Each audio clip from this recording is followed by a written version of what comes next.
Il a mis en exergue l'obtention d'un investissement à hauteur d'un milliard de dollars américains avec la possibilité d'octroi d'1 milliard de dollars supplémentaires.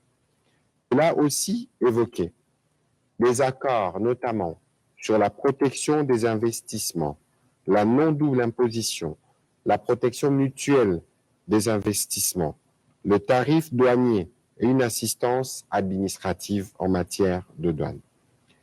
À cela s'ajoute la signature de la lettre d'intention avec le gouvernement sur la mise en place d'un comité conjoint de coopération et une autre signée entre la Fédération des entreprises du Congo FEC et la Chambre de commerce des Émirats arabes unis sur l'intensification des investissements et des opportunités d'affaires. Deuxième point de la communication du président de la République, relatif à l'exécution du contrat sino-congolais et à sa poursuite. Au regard du rapport fait par le ministre en charge des infrastructures et travaux publics et celle de Mines sur l'état des lieux d'exécution du contrat sino-congolais, le président de la République a informé le Conseil que les ministères concernés examinent en étroite collaboration avec son cabinet les propositions formulées pour la suite de ces programmes et qui portent notamment sur la relance des grands travaux de reconstruction nationale en priorisant les infrastructures structurantes, cela en vue de favoriser l'éclosion d'activités socio-économiques porteuses des développements, mais également d'appuyer éventuellement le programme des développements de 145 territoires lancés par le Premier ministre il y a quelques jours. L'audit technique et financier de la sino-congolaise de mines Sicomine a diligenté et la mise en place d'un mécanisme assurant la transparence de la gestion et les fonctionnements de cette entreprise. La nécessité de mettre fin au déséquilibre entre parties, notamment par la révision de certaines clauses du contrat ou de conventions de coopération entre la République démocratique du Congo et les groupements d'entreprises chinoises et du contrat ou de convention de la joint venture Sicomine. Le président de la République a saisi l'occasion pour rappeler au vice-premier ministre, ministre des Affaires étrangères, l'urgence de mettre en place la commission mixte sino-congolaise qui se penchera sur l'ensemble des sujets d'intérêt commun pour que désormais l'exécution des contrats se fasse dans une volonté mutuelle gagnant-gagnant. Troisième point de la communication du président de la République, relatif à l'organisation de la COP26 et à la participation de la RDC, ainsi que sur le contrat de concession forestière attribué illégalement. À quelques jours du rendez-vous planétaire sur le climat, la COP26 qui se tiendra à Glasgow en Écosse du 1er au 11 novembre 2021, le président de la République a tenu à rappeler que notre pays possède la deuxième plus grande forêt équatoriale du monde, avec près de 30 milliards de tonnes de carbone séquestrées dans le tourbière, mais également une grande étendue.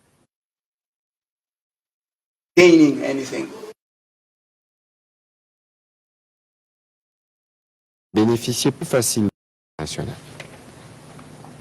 Au sujet des contrats des concessions, le président de la République a souligné avoir été signé plainte concernant des irrégularités dans l'octroi de celles-ci. Les premières vérifications ont mis à l'évidence l'illégalité de nombreux contrats, dont ceux signés en septembre 2020 qui attribuent à une seule société 6 concessions d'une superficie totale de 1 376 375 hectares en violation de la loi, car l'alinéa 4 de l'article 92 de la loi numéro 011/2002 du 29 août 2002 portant code forestier impose une limite maximale de 500 000 hectares par entreprise. Afin de sortir le pays de toute illégalité, il a demandé à la vice-première ministre, ministre de l'Environnement et Développement durable, de faire un état des lieux techniques et financiers de toutes les concessions forestières de la République, de suspendre tous les contrats douteux en attendant les résultats de l'audit et d'en faire rapport au gouvernement lors de la prochaine réunion du Conseil de ministres. Le président de la République est aussi revenu sur les termes de sa communication faite lors de la 16e réunion du Conseil de ministres concernant la protection de l'environnement. 3 recommandations avaient été émises, a-t-il rappelé, afin de préparer la participation effective de la République démocratique du Congo à cette grande conférence climatique. Il s'agit notamment de l'évaluation du programme d'1 milliard d'arbres, l'inclusion de la République démocratique du Congo dans le groupe d'observation de la Terre, la préparation de la contribution déterminée au niveau national de notre pays afin de structurer les négociations, notamment des fonds carbone pour la RDC, grâce à ses efforts dans la stabilité climatique. À 2 semaines de cette grande rencontre, a précisé le président de la République, il demeure impératif que ces questions puissent être vidées de leur substance sous la direction de la vice-première ministre, ministre de l'Environnement et du Développement durable. En complément à la communication faite par le président de la République, le Premier ministre chef du gouvernement a fait part au Conseil de ministres des quelques activités récentes du gouvernement qui ont marqué l'attente de la population. Il s'agit principalement de la question orale avec débat sur les services de registre d'appareils mobiles RAM, la récurrence des grèves dans l'administration publique, l'envoi d'une équipe gouvernementale pour évaluer et consoler nos populations victimes du naufrage survenu dans la rivière Mongala, l'exécution du programme de développement à la base de 145 territoires, le lancement du programme Kinshasa Zéro Trou. Pour ce qui concerne la question orale avec débat adressée au ministre de Postes, Télécommunications et Nouvelles Technologies, qui a été débattue le mercredi dernier à l'Assemblée nationale, le Premier ministre a informé le Conseil qu'il a reçu le rapport écrit du ministre, ainsi que les recommandations pertinentes formulées par les députés nationaux sur cette question. Il a rassuré les conseils que le gouvernement a bien capté les messages de la population à travers ses élus et qui s'attelle à donner des réponses appropriées. Le dossier est en préparation et il sera soumis aux délibérations du prochain Conseil de ministres. S'agissant de la récurrence des grèves au sein de l'administration publique, le Premier ministre a tenu à rappeler que le gouvernement reste très attentif aux revendications sociales, mais que toute grève devrait se faire selon les règles prévues en la matière et non avec un objectif délibéré dans le but de perturber le fonctionnement des institutions. Les ministres ont été chargés d'y veiller chacun en ce qui le concerne dans son secteur. Pour ce qui concerne le naufrage qui a endeuillé nos frères de la province de Mongala, le Premier ministre chef du gouvernement a dépêché sur place sur instruction du président de la République une délégation gouvernementale avec une assistante humanitaire conduite par le vice-premier ministre, ministre de la fonction publique, à la fois pour consoler les victimes, enterrer les morts, mais aussi évaluer la situation et dégager les mesures urgentes à prendre par le gouvernement. Le Premier ministre est aussi revenu sur les déroulements de lancement de travaux du programme de réhabilitation de 145 territoires qu'il a lancé le week-end dernier en territoire des Keng et province de Kwango, dans l'ex-province du Bandundu. Le Premier ministre a fini sa communication en revenant sur le lancement hier jeudi 14 octobre 2021 des travaux du projet Kinshasa Zéro Trou pour contribuer à l'éradication des embouteillages et des bouchons dans la capitale.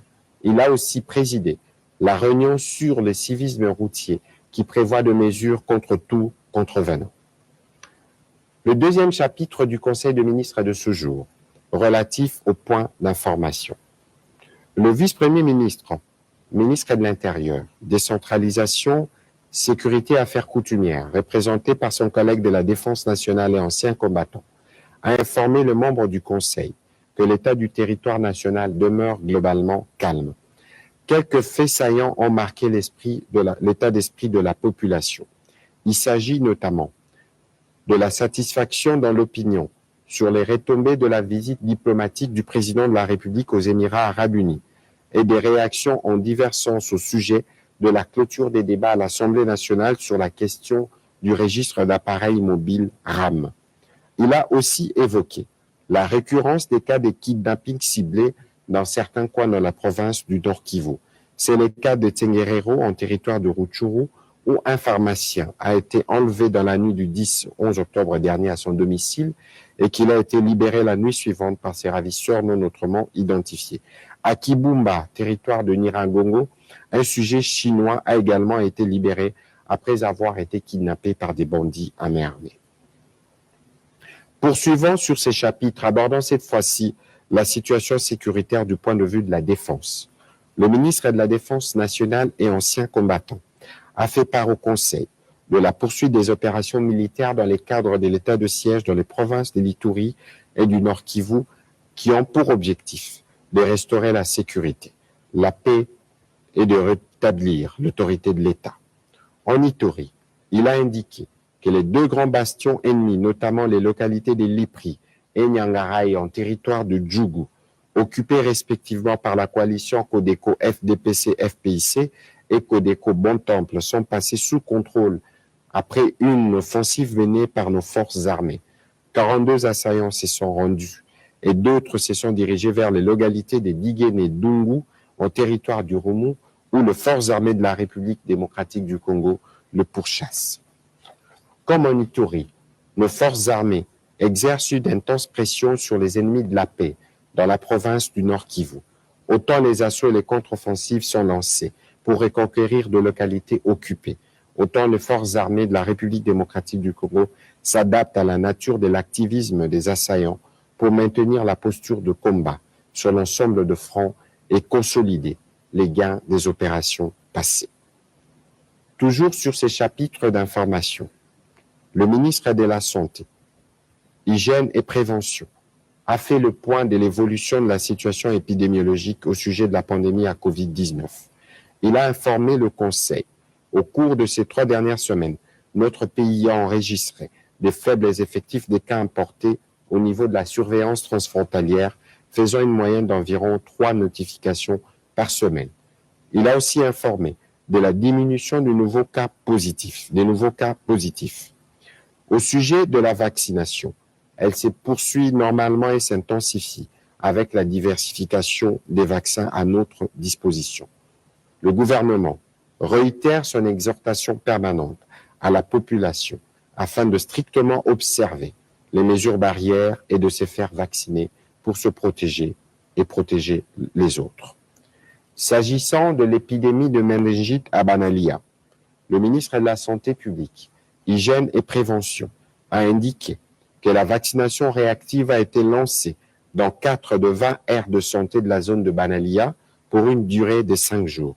Les résultats partiels révèlent que plus de 15 889 personnes ont été vaccinées, soit 10,8% pour la zone de santé et 55,3% pour le 4 aires de santé. Le ministre de la Santé publique, Hygiène et Prévention a par ailleurs informé le Conseil de la résurgence de l'épidémie de la maladie à virus Ebola dans l'aire de santé des Boutsi, zone de santé des Béni dans la province du Nord Kivu.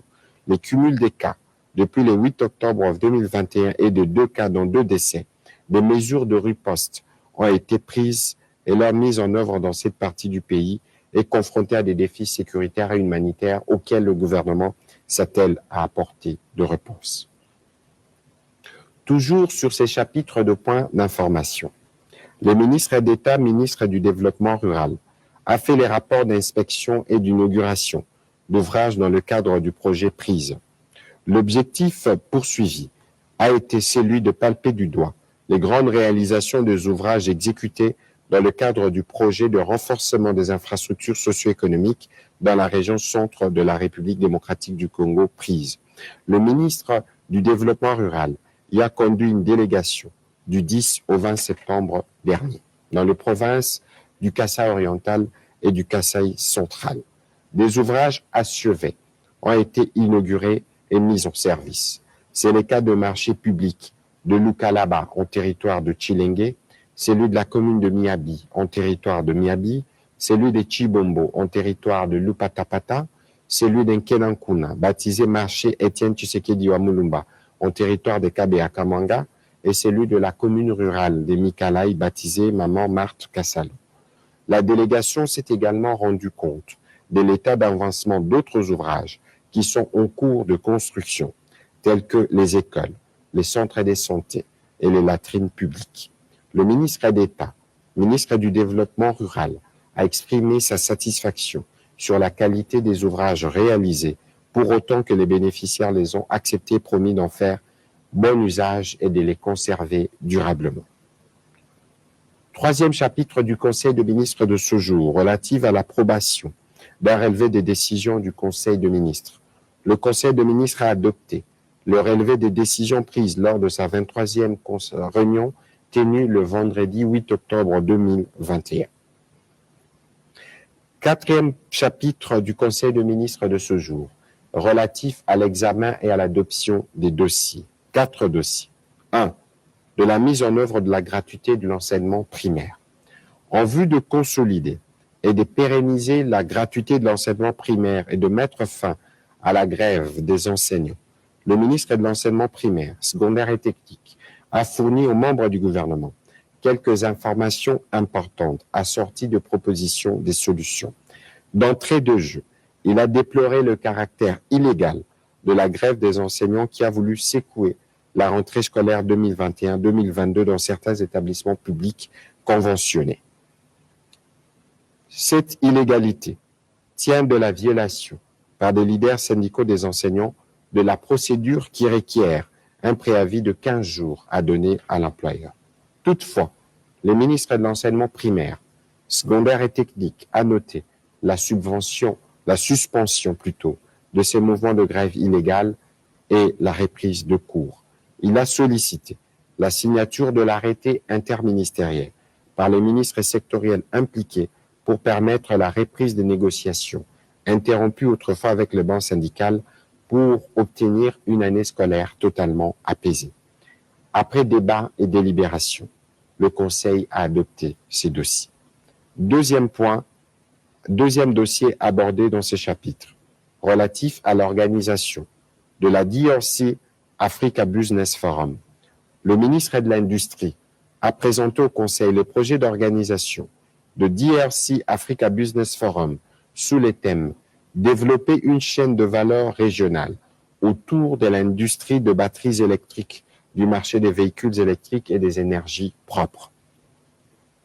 L'objectif de cet événement est celui de réunir quelques gouvernements africains, les entrepreneurs, les partenaires au développement, les investisseurs institutionnels, les négociateurs, les industriels et les secteurs privés nationaux et étrangers, en vue de dialoguer, d'identifier les opportunités et de faciliter les investissements afin d'accroître la part de l'Afrique dans la chaîne de valeur de batteries, des véhicules électriques et des énergies renouvelables.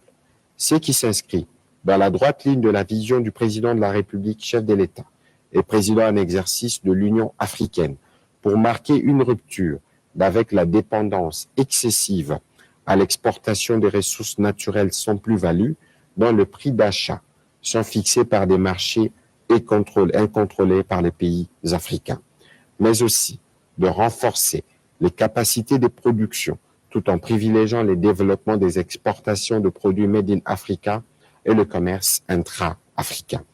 Pour la tenue de ces assises qui se tiendront prochainement à Kinshasa, avec l'accompagnement de la Commission économique des Nations Unies pour l'Afrique, CEA, le ministre de l'Industrie a sollicité la collaboration de ses collègues en charge de mines et des finances, avec qui coordonne cet événement de classe mondiale qui ramènera notamment à Kinshasa quelques grands fabricants des véhicules électriques.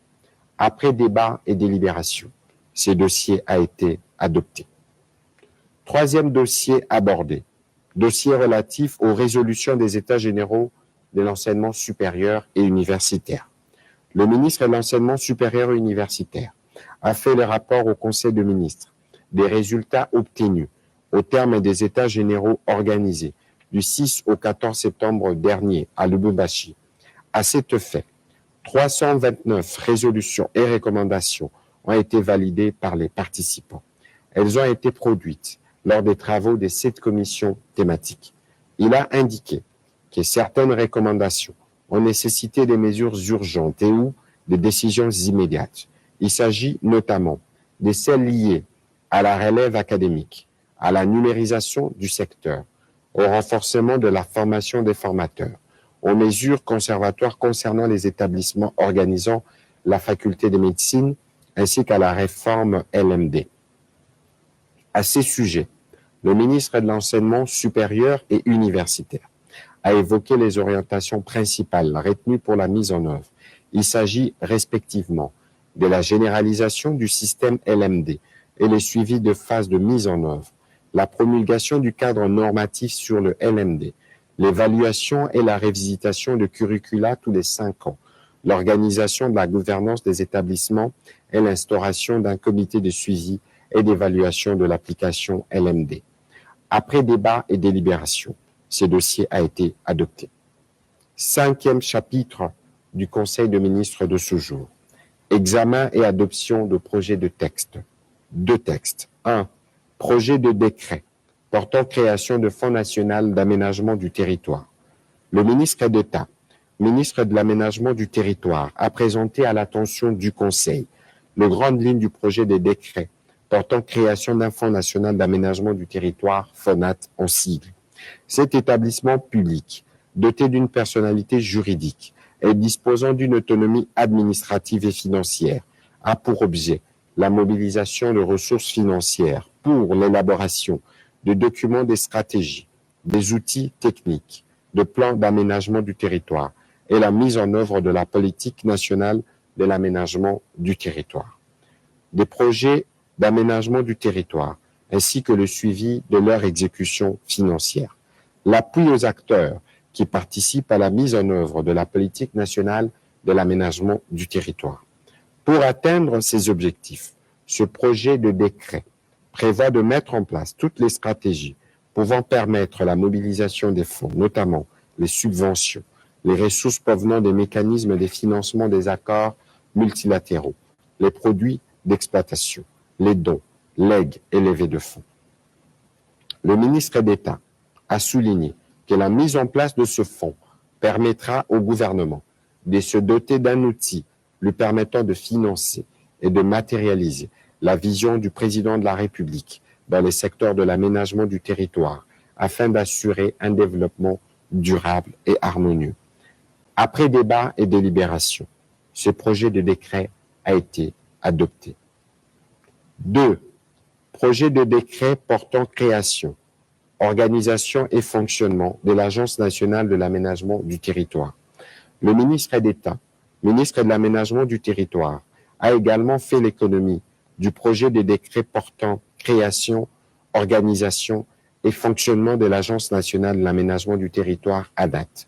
Cet établissement public, à caractère administratif et technique, sera chargé de faire la planification de la conception de nouvelles villes, de la rénovation des villes existantes ainsi que du développement des territoires à travers la République démocratique du Congo, et ce, en collaboration avec le ministre sectoriel concerné et les provinces.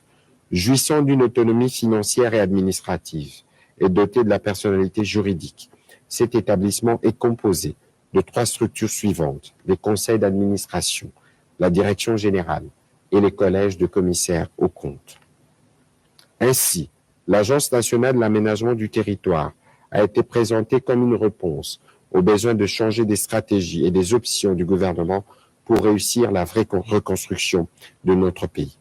Après débat et délibération, le Conseil a chargé le Premier ministre de présider une réunion d'harmonisation conceptuelle avant l'adoption formelle de ce projet de décret le vendredi au prochain Conseil de ministres. Commencé à 11h11, la réunion du Conseil de ministres a pris fin à 15h23. Je vous remercie.